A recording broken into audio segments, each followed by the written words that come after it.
Hello friends, എല്ലാവർക്കും റിയാൻസയുടെ മറ്റൊരു വീഡിയോയിലേക്ക് സ്വാഗതം. ഇന്ന് നമുക്കൊരു സ്റ്റഫ്ഡ് ബ്രെഡ് റെസിപ്പി നോക്കാം. പനീർ സ്റ്റഫിങ് വെച്ചിട്ട് ഒരു ബ്രെഡ് എങ്ങനെ ഉണ്ടാക്കുന്നത്. അതിനായിട്ട് ഞാനിവിടെ 300 ഗ്രാം ഗോതമ്പ് പൊടി എടുത്തിട്ടുണ്ട്.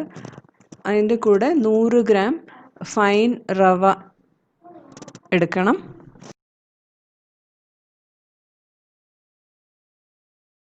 ഇവിടെ ഞാൻ 280 ml പനീർ മാറ്റിയ വെള്ളം എടുത്തേക്കുന്ന അതിലേക്ക് 1 ടീസ്പൂൺ ഈസ്റ്റും 1 ടേബിൾ സ്പൂൺ ശർക്കര പൊടിയും ചേർക്കാം. ആ മിക്സ്ചർ നമുക്ക് ഈ ഗോതമ്പ് പൊടിയും റവയും എടുത്ത് വെച്ചിരിക്കുന്നതിനകത്തേക്ക് ഒഴിച്ച് മിക്സ് ചെയ്യാം. ആക്റ്റീവ് ഡ്രൈ ഈസ്റ്റ് ഉപയോഗിക്കുകയാണെങ്കിൽ ഇത് ഈസ്റ്റ് പൊങ്ങി വന്ന ശേഷം ഇതിനകത്ത് മിക്സ് ചെയ്യണം.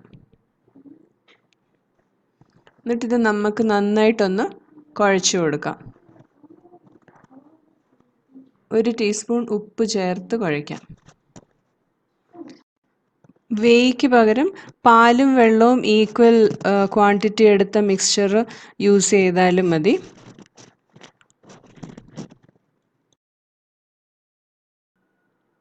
ഇനി നമുക്കിത് ഒരു 15 മിനിറ്റ് റെസ്റ്റ് ചെയ്യാനായിട്ട് വെക്കാം.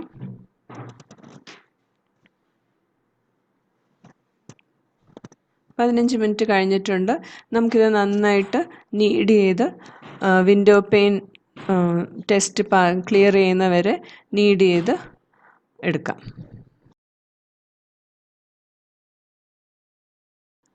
നമ്മൾ കുഴയ്ക്കുമ്പോൾ നമുക്ക് ഡോ സ്റ്റിക്ക് അത്ര ഇച്ചിരി ഡ്രൈ ആയിട്ട് തോന്നുകയാണെങ്കിൽ 1 ടേബിൾ സ്പൂൺ വെള്ളം ചേർത്ത് കുഴയ്ക്കാം. ഡോ ഒരുവിധം സോഫ്റ്റ് ആയിട്ടുണ്ട്. നമുക്ക് ഇതിലേക്ക് കുറച്ച് ബട്ടർ ചേർത്ത് കുഴയ്ക്കാം. അതിനായിട്ട് 1 ടേബിൾ സ്പൂൺ ബട്ടർ എടുത്തിട്ടുണ്ട്. അത് നമുക്ക് ഈ മാവിലേക്ക് നന്നായിട്ട് ചേർത്ത് കുഴയ്ക്കാം. എൻ്റെ മറ്റ് ബ്രെഡ് വീഡിയോസ് കണ്ടിട്ടില്ലെങ്കിൽ അതൊക്കെ ഒന്ന് കണ്ടു നോക്കണം. Easy home made bread for beginners, പിന്നെ വീറ്റ് ബ്രെഡ്, സെമോളിന ബ്രെഡ്, അതൊക്കെ ഒന്ന് കണ്ടിട്ട് എല്ലാവരും വീട്ടിൽ തന്നെ ബ്രെഡ് ഉണ്ടാക്കി നോക്കാൻ ശ്രമിക്കണം. ഇതുവരെ ചാനൽ സബ്സ്ക്രൈബ് ചെയ്തിട്ടില്ലെങ്കിൽ എല്ലാവരും ചാനൽ ഒന്ന് സബ്സ്ക്രൈബ് ചെയ്യണം. പിന്നെ ഫ്രണ്ട്സിനും റിലേറ്റീവ്സിനും ഒക്കെ ഒന്ന് ഷെയർ ചെയ്ത് കൊടുക്കണം. ഇപ്പം മാവ് നന്നായിട്ട് സോഫ്റ്റ് ആയിട്ട് വന്നിട്ടുണ്ട്. നന്നായിട്ട് എക്സ്റ്റെൻഡ് ചെയ്യാനൊക്കെ പറ്റുന്നുണ്ട്. ഇനി നമുക്കിത് ഡബിൾ സൈസ് ആവുന്നവരെ റെസ്റ്റ് ചെയ്യാൻ വെക്കാം. ഒരു ഗ്രീസ് ചെയ്ത ബൗളിലേക്ക് നമുക്കിത് റെസ്റ്റ് ചെയ്യാൻ വെക്കാം.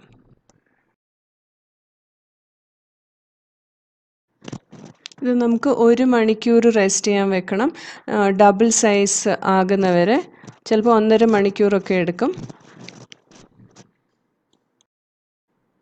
ഇനി നമുക്ക് ഫില്ലിങ്ങിനായിട്ട് കുറച്ച് പനീർ എടുത്തിട്ടുണ്ട്, കുറച്ച് ക്യാപ്സിക്കം, പിന്നെ കുറച്ച് ക്യാരറ്റും നന്നായി ചെറുതായിട്ട് അരിഞ്ഞത്, പിന്നെ അതിലേക്ക് കുറച്ച് ഉപ്പും നമുക്കിഷ്ടമുള്ള സ്പൈസസ് ഒക്കെ ചേർക്കാം.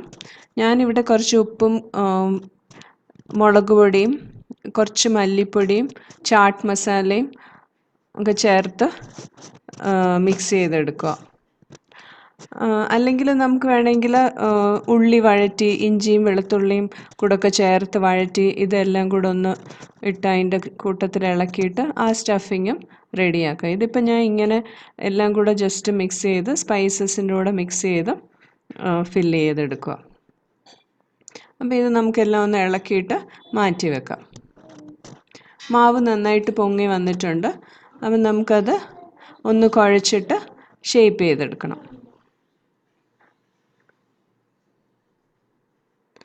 ഈ മാവ് ഒരു 8 ബോൾസായിട്ട് ഡിവൈഡ് ചെയ്തെടുക്കാം.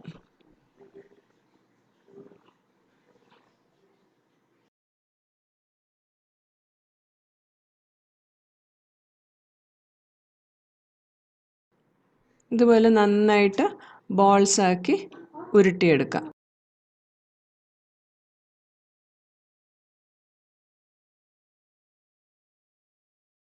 കുറച്ച് പൊടി തട്ടിക്കൊടുത്തിട്ട് നമുക്ക് ഈ ബോൾസ് ഒരു 5 ഇഞ്ച് ഓവൽ ഷേപ്പിൽ പരത്തിയെടുക്കാം. വളരെ കനം കുറച്ച് പരത്തണ്ട, ഒരു 1/4 ഇഞ്ച് കനത്തിൽ തന്നെ പരത്തിയെടുക്കാം. ഇനി നമുക്കിതിലേക്ക് ഒരു 2 ടേബിൾ സ്പൂൺ ഫില്ലിംഗ് വെച്ചിട്ട് ഒന്ന് ഷേപ്പ് ചെയ്ത് കൊടുക്കാം. ഇത് നമുക്ക് ഡിന്നറിനൊക്കെ എടുക്കാൻ നല്ലൊരു ഡിഷാണ്. നല്ല ഈസി ആയിട്ട് ഉണ്ടാക്കിയെടുക്കുകയും ചെയ്യാം. കുട്ടികൾക്കൊക്കെ വളരെ ഇഷ്ടപ്പെടും. ഇപ്പോൾ പനീറിന് പകരം ചിക്കനോ വേറെ എന്ത് സ്റ്റഫിങ് വേണമെങ്കിലും നമുക്ക് യൂസ് ചെയ്യാം. എന്നിട്ട് നമുക്കിതിൻ്റെ സൈഡിൽ നിന്നൊന്ന് മടക്കി ഒരു ബോട്ട് ഷേപ്പിൽ ഷേപ്പ് ചെയ്ത് കൊടുക്കാം.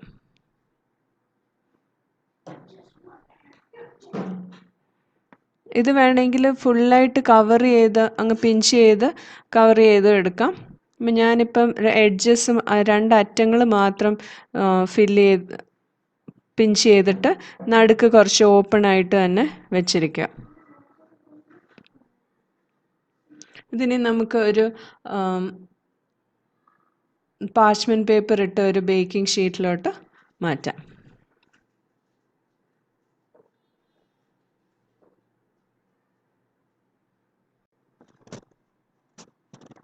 ഇതുപോലെ നമുക്ക് എല്ലാ ബോൾസും അതുപോലെ ഷേപ്പ് ചെയ്തെടുക്കാം. ഇപ്പോൾ റെഡി ആയിട്ടുണ്ട്. നമുക്കിത് കുറച്ച് ഞാൻ എഗ് വാഷ് ബ്രഷ് ചെയ്ത് കൊടുക്കുന്നുണ്ട്. എഗ് വാഷ് ഉണ്ടാക്കാനായിട്ട് നമുക്ക് ഒരു മുട്ട അടിച്ചിട്ട് അതിലേക്ക് 1 ടേബിൾ സ്പൂൺ പാല് ചേർത്ത് അടിച്ചു കൊടുക്കാം. എന്നിട്ടതങ്ങ് ബ്രഷ് ചെയ്ത് കൊടുത്താൽ മതി. അപ്പോൾ ഈ റെസിപ്പി വളരെ ഈസിയാണ്. നല്ല ഒരു ഡിന്നർ സ്നാക്കൊക്കെ ആയിട്ട് നമുക്കിത് ഉണ്ടാക്കിയെടുക്കാം. അപ്പോൾ ഇത് റെഡി ആയിട്ട് വന്നിട്ടുണ്ട്. ഇതിപ്പോൾ ഞാൻ 20 മിനിറ്റ്സ് ബേക്ക് ചെയ്തു. 200 ഡിഗ്രി സെൽഷ്യസിൽ പ്രീ ഹീറ്റഡ് അവനിൽ വെച്ചിട്ട് ബേക്ക് ചെയ്തിട്ടുണ്ട്. അപ്പോൾ എല്ലാവരും റെസിപ്പി ട്രൈ ചെയ്യണം, ഫീഡ്ബാക്ക് അറിയിക്കണം. Thank you for watching.